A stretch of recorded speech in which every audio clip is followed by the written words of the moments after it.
Pois creo que o 8M é un día de xuntanza, de reivindicación, de estar todas preto e demostrarlle ao mundo que existimos os 364 días do ano restante, non son no 8M. Pois a verdade é que é unha pasada estar aquí neste proxecto, sobre todo porque penso que tamén estén aí a xente que abriunos camiño as que vimos detrás é moi importante, e tamén temos que concienciarnos quizá a estas novas xeracións a abrirlle camiño as que veñen detrás, así que penso que é moi emocionante e que va a ensinarnos moito tamén.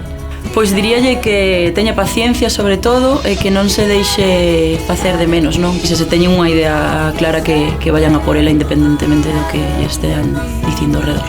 Creo que xuntas resoamos máis forte, dende logo que temos que facer comunidade nese sentido para que nos escoiten. Penso que sempre é mellor cantas máis sexamos, tamén a oportunidade de ver máis referentes, non? E creo que por suposto xuntas ao final somos máis fortes.